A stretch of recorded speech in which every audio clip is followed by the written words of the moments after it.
کی هستی که منو فالو میکنی یا نه؟ بزنم پیج میجت خار مادر پیجت بزنم کثافتی گو.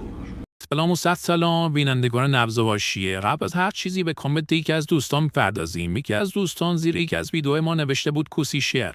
در جواب این دوستمون باید بگیم که محتوای این حوزه کوسی شعره. و یعنی ما برای اینکه به ویدیوی بهتری تولید کنیم تمام سعی تلاشمون رو داریم میکنیم. این پیج این اینستاگرام هم برای من ایمیل میاد که یکی داره ایمیل منو میزنه ریست پسورد.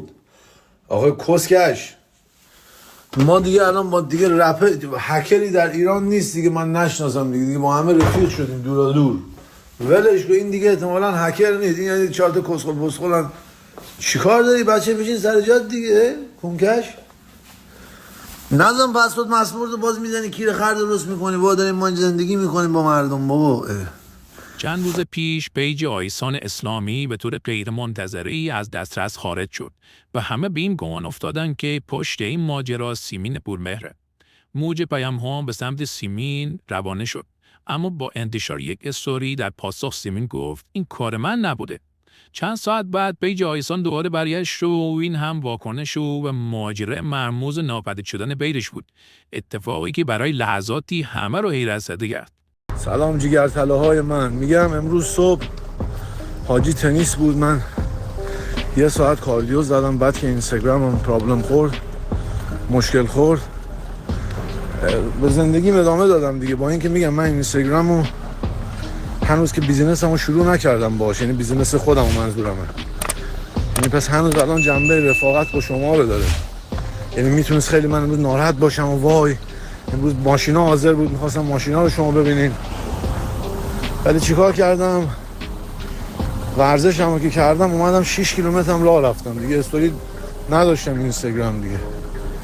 یعنی 2 ساعت صبح ورزش کردم، 1 ساعت پله زدم، 1 ساعت هم اومدم پیاده روی که حاجی اومد استوری گذاشت که بعد پاک کردم دیگه، درست شد دیگه.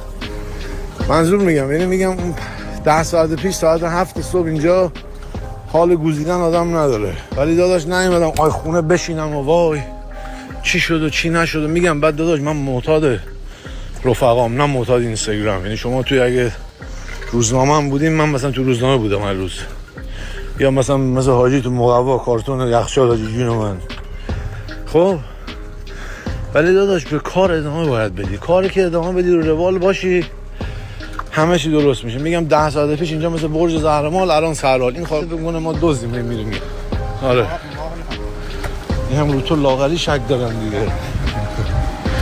آره الان هم داداش صبح 2 ساعت ورزش، الان هم 1 ساعت سرشونه زدیم، اومدیم داداش 6 مایل راه بریم، نه 4 مایل میشه، اولوش 7-8 کیلومتر. بعدم میخوایم یک کباب بگیریم بخوریم و بخوابیم. و حالا بعد از برگشتن پیج آیسان، حالا نوبت پریدن پیج سیمین پورمهره. اینم واکنش سیمین پریدن پیجشه. سلام بچه ها، امیدوارم که حالتون خوب باشه. پیج من متاسفانه دیشب از دسترس خارج شد و فعلا داریم روش کار میکنیم که بتونیم برش گردونیم. شما هم دعا کنید که انشالله زودتر پیج من برگرده، خیلی نگران میشم. و فعلا توی یوتیوب هم هستم. خیلی ممنونتون میشم اگر این ویدیو رو شیر کنید که بچه‌های دیگه منو پیدا کنن و فعلا اینجا فعالیتم رو داشته باشم تا انشالله زود پیجم برگرده. مرسی. خیلی از رسانه‌ها شایع کردن که آیسان اسلامی پیج سیمین را هک کرده و یا برعکس سیمین پیج آیسان را هک کرده، اما واقعیت اینه که این اخبار صحت نداره، چون هیچ کدوم از طرفین به چنین موضوعی اشاره نکردن. در این میان کیوریبای به درخواست مخاطبانش سیمین پورمهر رو اومده تفسیر کرده، اما به خاطر این ماجرا با حجم زیادی از فحاشی‌ها مواجه شد. حالا بریم بخشی از این اتفاق رو با هم ببینیم. ما یه چیز بعدی ازش می‌بینیم که تفسیرش می‌کنیم، وگرنه من بچه خیلی خوبی هستم. بریم این زنده رو ببینیم، شروع کنیم. بریم دندونامو کامپوزیت کنیم. با اینکه همه میگفتن نکن، یا دندونا که نیاز نداره. اینم قبل دندونام داداشم که داره پیتزا می‌خوره و کلا همه چیز به یک. بالاخره رسیدیم به کار دفتریش. یوتیوبر است، عینک میزنه.